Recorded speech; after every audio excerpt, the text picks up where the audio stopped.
il y a des situations qui se sont produites vraiment malheureuses.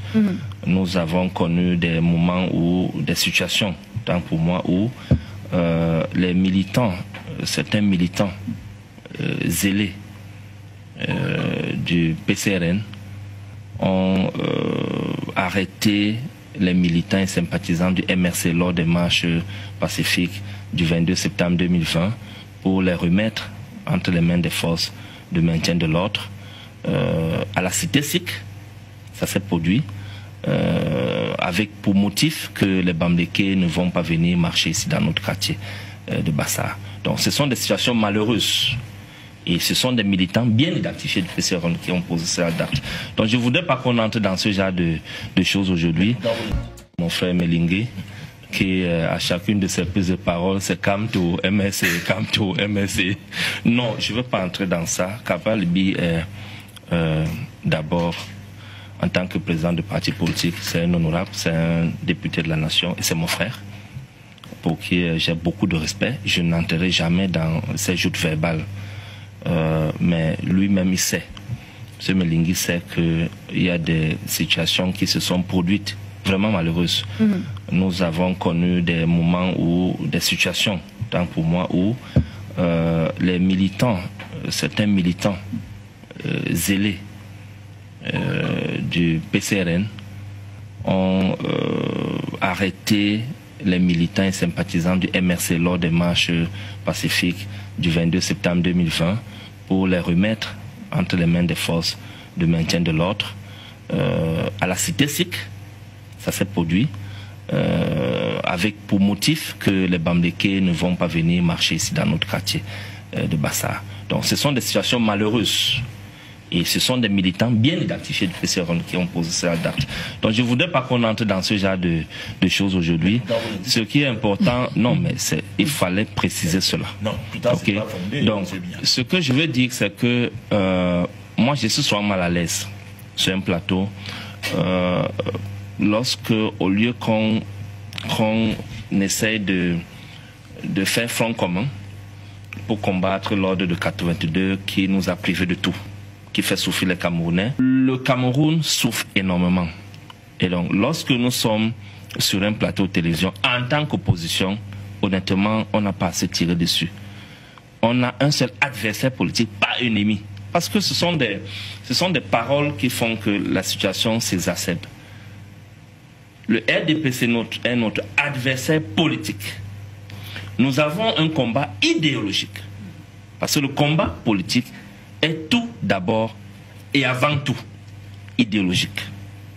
Il n'est pas un combat physique, un combat de parole, de haine, de méchanceté. Non, il est idéologique.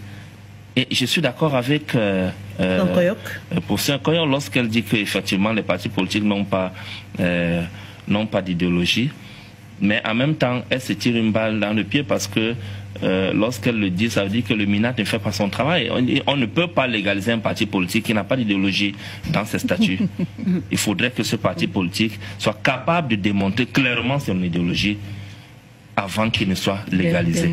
Donc pour le cas du MRC, notre idéologie politique, c'est le social-libéralisme. Nous sommes assimilés au parti de gauche en France. Okay? Et tout le monde sait ce que c'est que le social-libéralisme. Donc, et nous avons un projet de société qui est clairement défini sur 5 piliers que tout le monde connaît aujourd'hui. Et Maurice Kamto a un programme de gouvernance. Je pense que je parie que c'est l'apanage de la plupart des partis politiques aujourd'hui. Donc on n'en est pas à ce niveau. Le RDPC n'est pas devenu un grand parti du jour au lendemain.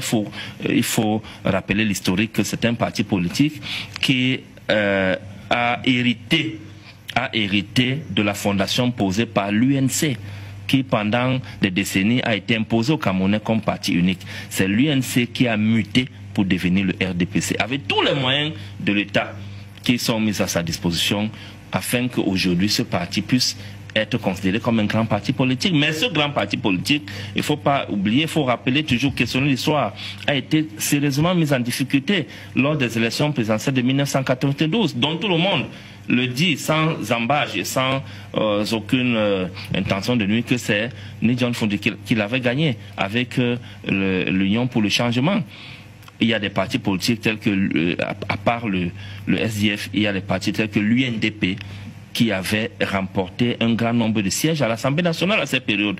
Le RDPC était devenu tout petit comme ça. Donc, comme on dit que le RDPC n'est pas une machine qu'on ne peut pas renverser, on peut la renverser. Cette fois-ci, on va la renverser. Ce que je voulais dire ici à M. Bignam, c'est que nous sommes tous de l'opposition.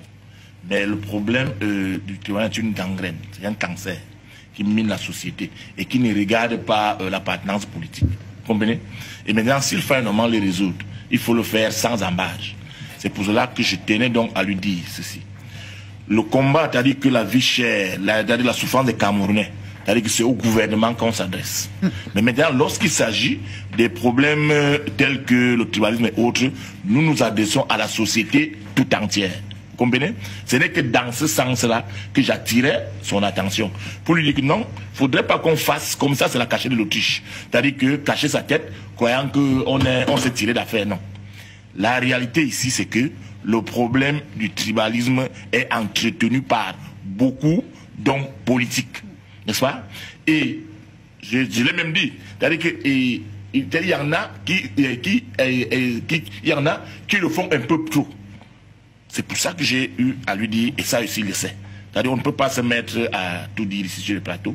Moi, je n'ai pas voulu abonder dans le sens. Je ne suis pas d'accord qu'on dise que c'est le gouvernement qui est responsable à 100% des propos haineux, tribalistes et de la violence verbale qui est en train de se muter aujourd'hui, pour prendre place à la violence physique. Ce n'est pas uniquement le gouvernement.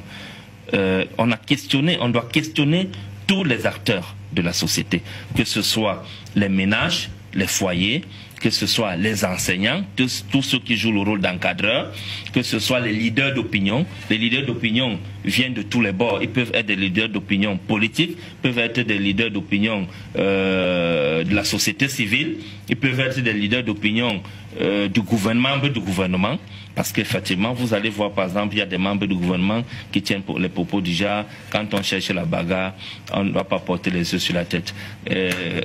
Quand on est nounou, la nounou, l'enfant n'appartient pas à la nounou, l'enfant appartient à la propriétaire. Ok? Il ne faut pas tenir ce genre de propos sur la place publique lorsqu'on est membre du gouvernement. Et donc, c'est quelque chose qu'il faut condamner. Cette situation interpelle tout le monde. Lorsque sur un plateau, vous appelez des partis politiques de l'opposition qui n'ont pas les moyens de l'État, non seulement de s'implanter, parce qu'il y a une chose que les gens doivent savoir, les partis, la politique au sein de l'opposition au Cameroun est très difficile à implémenter.